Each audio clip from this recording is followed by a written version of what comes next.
For those new followers who found me because of my content about complex PTSD, enmeshment, codependency, reactive abuse, and then you stumble into my personal detailed story of my abuse at the hands of my narcissistic in-laws, of which you're uninterested, of course, please keep scrolling, yet please do stick around as a follower. I still do other content interwoven with the trajectory of my story. I'm telling the story of what happened to me out of a commitment to myself to peel back the rug on what happened. My in-laws tried so hard to manipulate and smear campaign me into silence, and I can think of no better place to shout from the rooftops of what happened than TikTok. But as stated, I still take time to do other interlude type content that ultimately fits what I'm speaking about. Another housekeeping tidbit is that I'd mentioned in a past post that in an effort to gain back some time in my personal life for things like meditation and workouts, I was going to try to stop responding to comments for the most part. Yesterday, that proved to be very hard. Many of you already feel like friends to me. If you cannot tell by my demeanor or affect, I was bullied pretty much my entire life. As a child, and then through middle and junior senior high, I was bullied for several reasons. As mentioned in other content, I grew up in a cult where we looked different and we had no TV in the home, for example. As other kids connected over the Saturday night episode of All That on Nickelodeon or eventually SNL, I was left out. I also lived very rurally on a farm, and so I wasn't bonding with the town kids doing the town kid things. Additionally, I wasn't athletic. I'm a runner, swimmer, and enjoy fitness as an adult, but growing up in a town of 800 where sportsmanship determines your worth, I fell short in things like volleyball, basketball, etc. Sports matter, grades didn't, and I have a vivid memory of being the only kid on the A honor roll in 7th grade and being booed at the year-end ceremony as I walked to the podium to collect said certificate. In college, I was so shattered and isolated from that upbringing that while not bullied per se, I was certainly too awkward to be included. Then I married into a family who has bullied me covertly for 16 years. You guys are my friends. I realize you're on TikTok and I don't know your faces, but you still feel like my friends. Call it pathetic, I don't care. It's the closest thing I've ever felt to being valued and cared about. I'll try to keep not replying to your comments, but wanted you to know I value you and it's difficult for me to not appreciate you for your engagement. I'm beating a dead horse here, but again, I'm telling my story because of a commitment to speak it. An additional unexpected benefit to doing so is that I'm noticing that as I speak it, as I describe it and feel it in detail, I'm able to let it go. For example, the kitchen table confrontation that I did a 10-part series about had been rattling around in my brain for almost the 2 years since it happened. It was always under the surface, memories triggered at the slightest similarity, and now it's gone. I don't think about it anymore. So even though I'm inspired to speak on other things like religious trauma syndrome, bullying, cyberbullying, anxious attachment, borderline personality disorder, adult ADHD, etc., I'm going to finish my story both because of the commitment to self and because I truly believe I'm healing and letting it go as I speak it. Thank you so much for listening and for supporting me.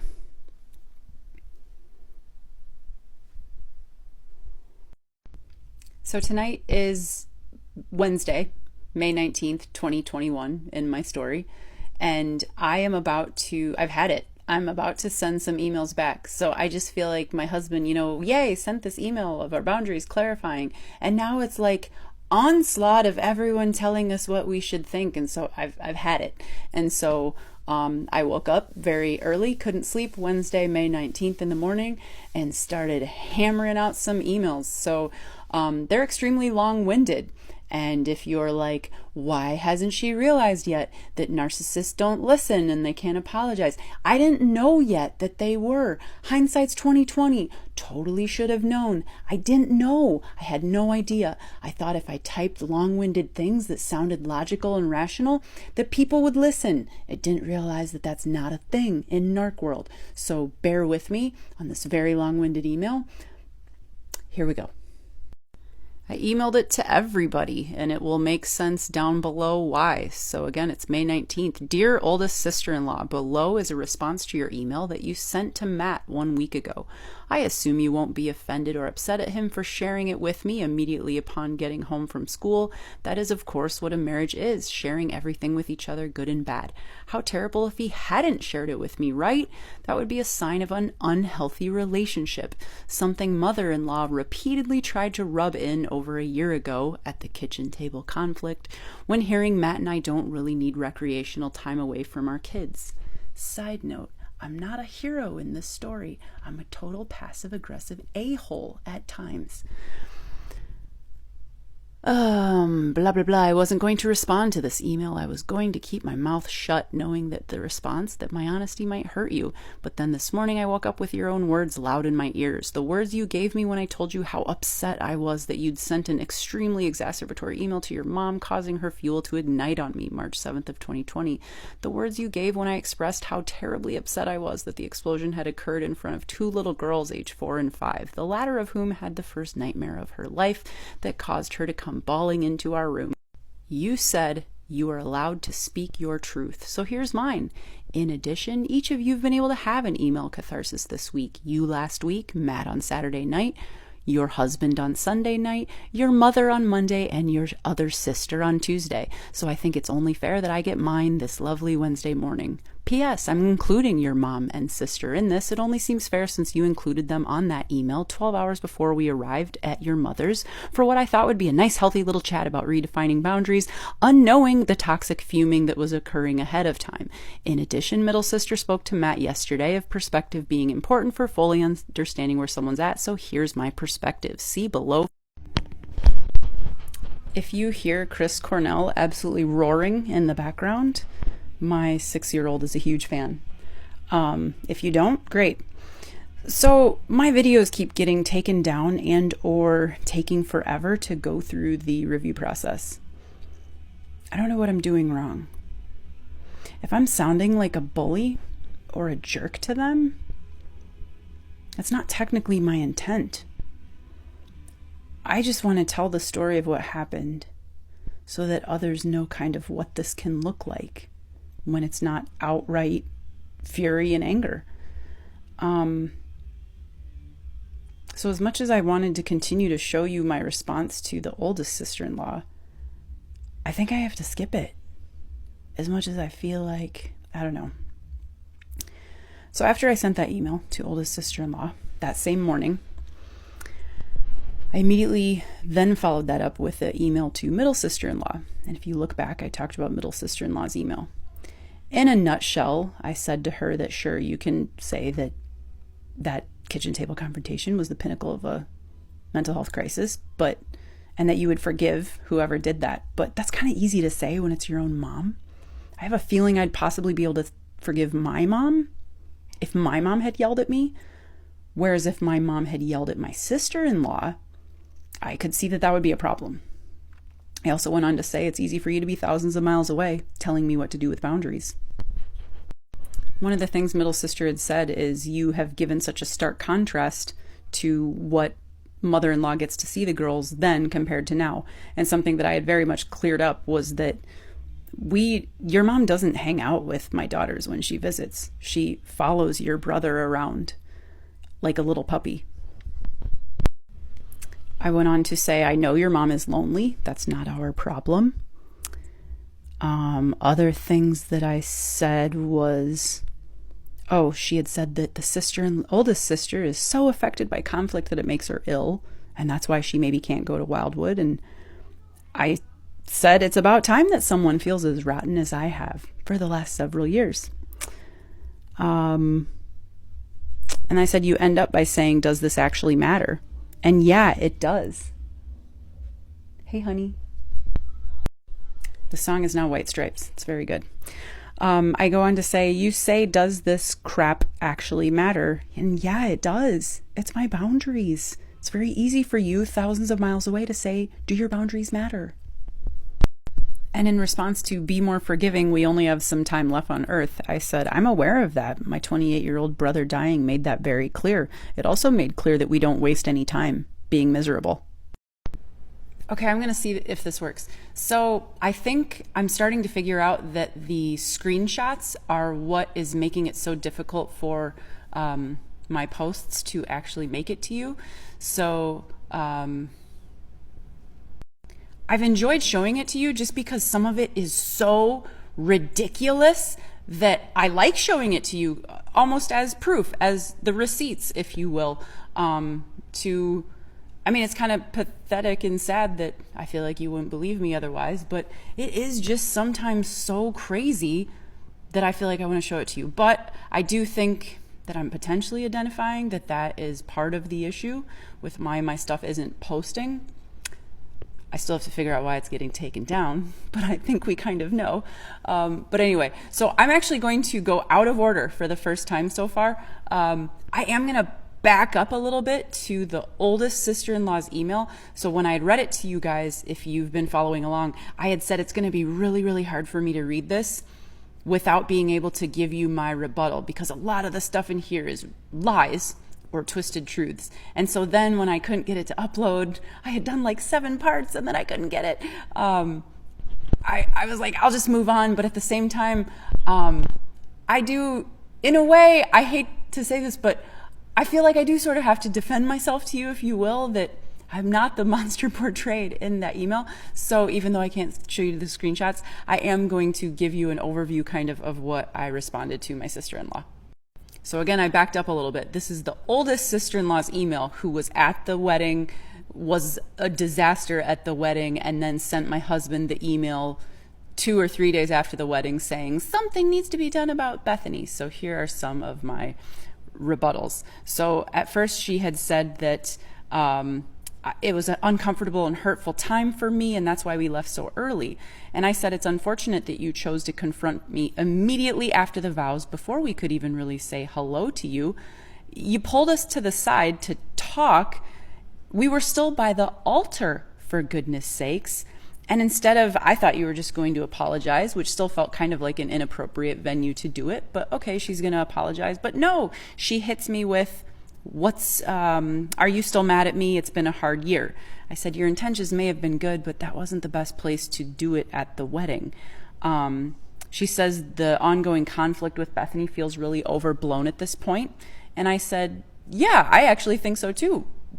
Because if you just apologize for your part in me being yelled, insulted, and swore at, this kind of would be over already.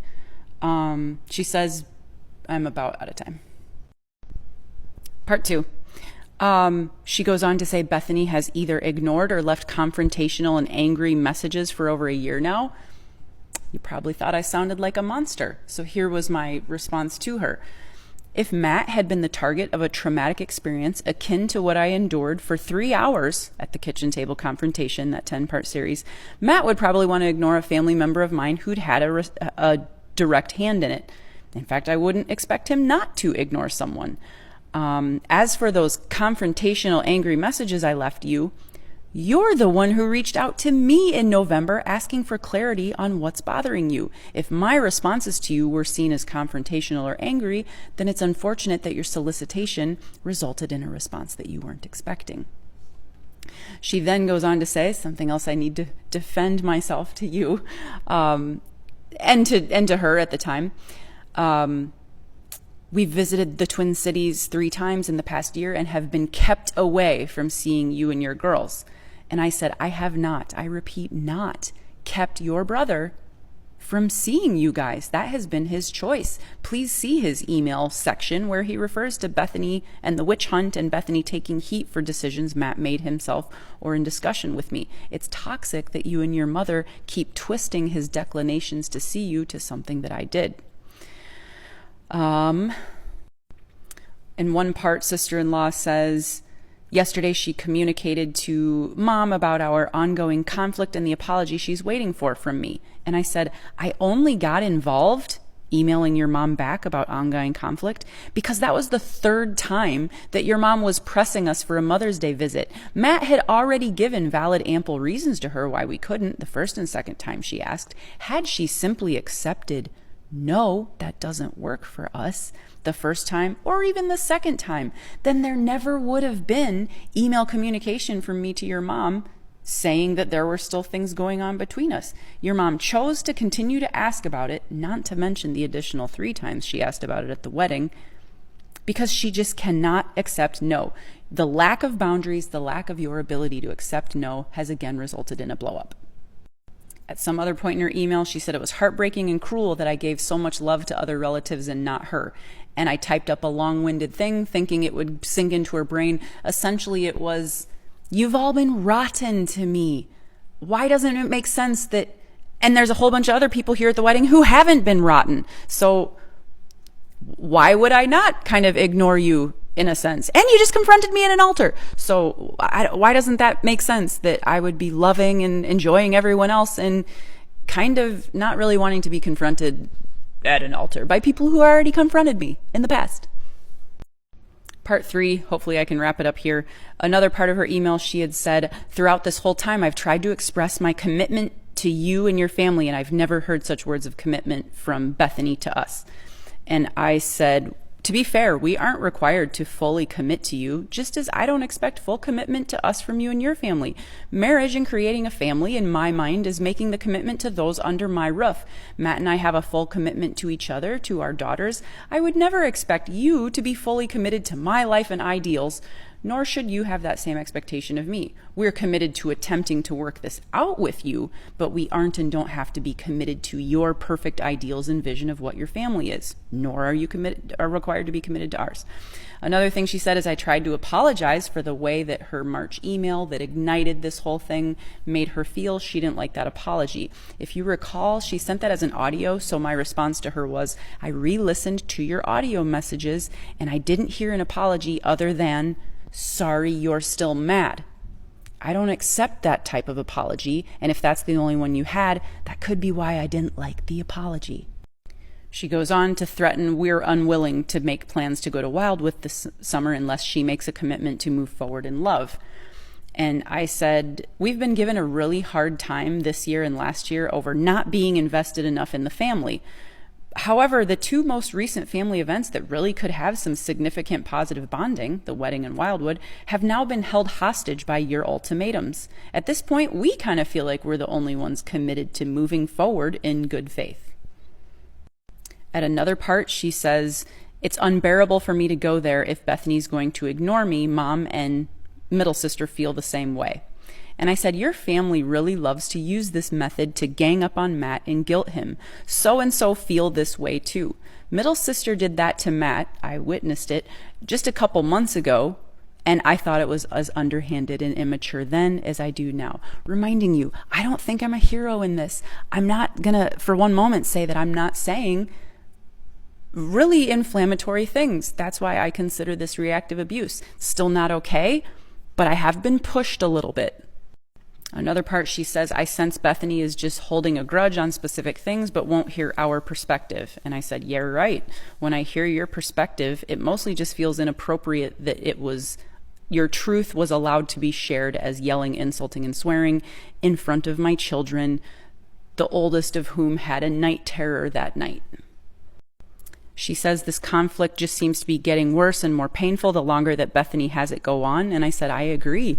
Not only did you all confront me at a kitchen table, but then you confronted me via audio. Your mom confronted me in the backyard, and then you confronted me by an altar. You're right, it's not getting better, is it? So I actually am going to post again today, even though I said I'm going to try to back off on the posts, because we are close. We are so close to a critical turning point in this story, and you will know exactly what it is when I say it. So I'm only going to do one more post, and that's just briefly about the fact that, of course, my sister-in-laws couldn't stay silent to my responses to both of them. They had to respond. The oldest sister-in-law says, if you are committed to staying angry about the past, then that's your right. And it's like, the past? What's in the past? It's all current. In my head, I thought that. I didn't respond. Middle sister-in-law said, I hear your anger. I've heard it all along. I'm reverting back to that while we're all entitled to our emotions, we're all 100% responsible for them.